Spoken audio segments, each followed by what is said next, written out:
chapter 3, verse 10.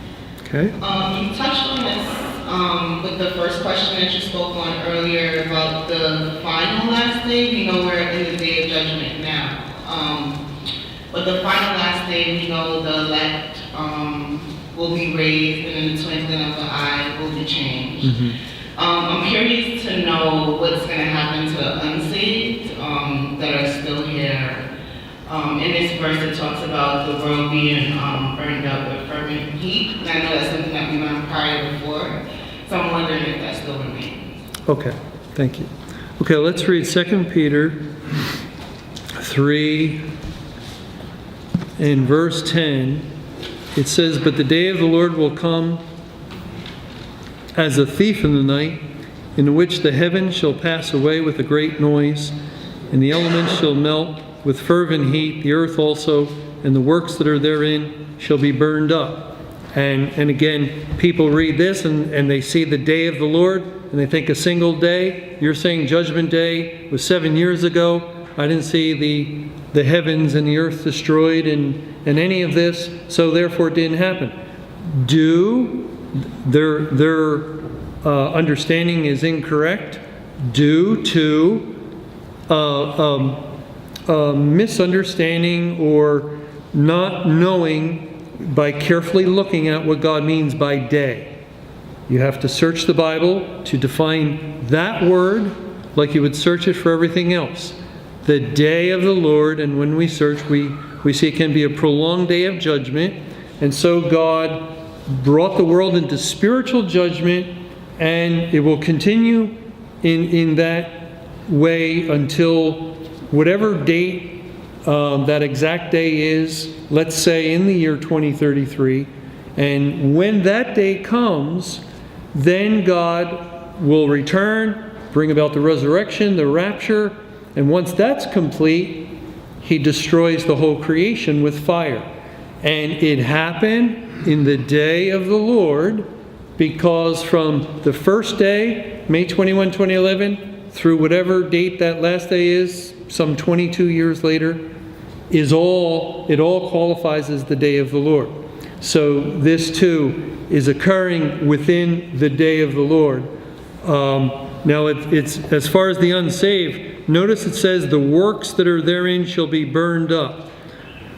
And if we look up the word works, for example, it says in 1 Corinthians chapter 9, we read that and we might think the world's artwork and the world's, its buildings and all the things the world has been working on, that they've been developing, the whole campus, we would see or probably think has to do with the works that will be burned up. And yet actually in 1 Corinthians 9, verse 1, it says, "Am I not an apostle? Am I not free? Have I not seen Jesus Christ our Lord? Are not ye my work in the Lord?" Speaking to people, speaking to the Corinthians. They were His work. In 1 Corinthians chapter 3, where we read of the foundation that is Christ, no other foundation there can be.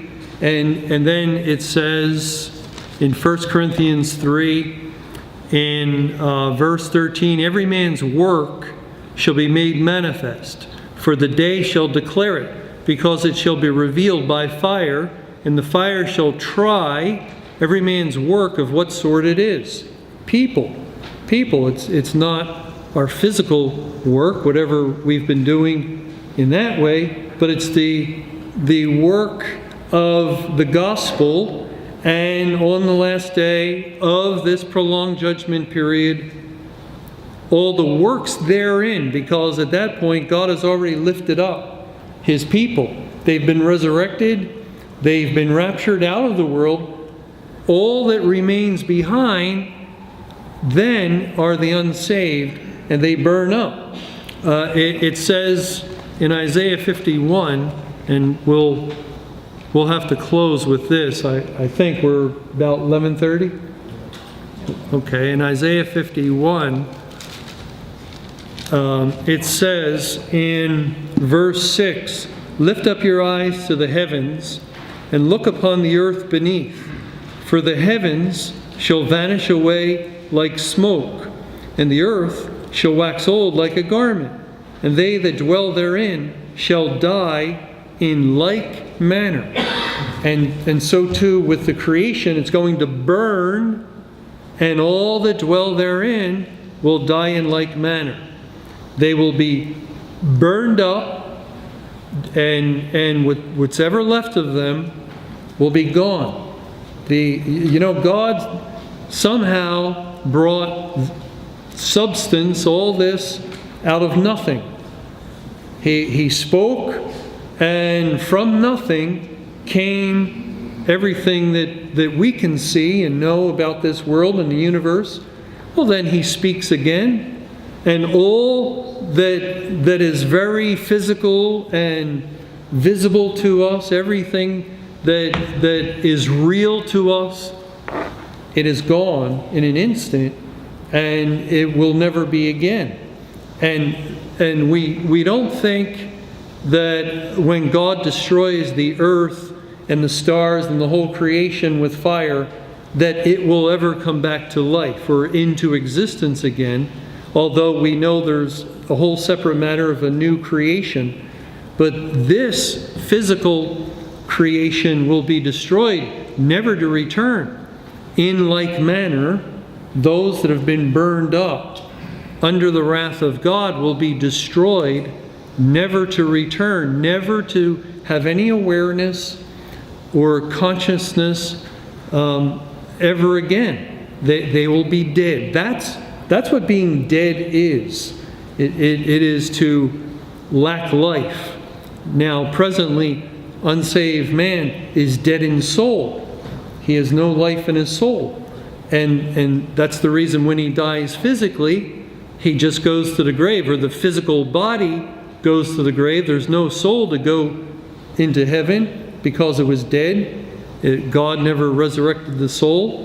When the elect die, the soul's living and can go into heaven. And so the Lord will finish things. There'll be a definite completion.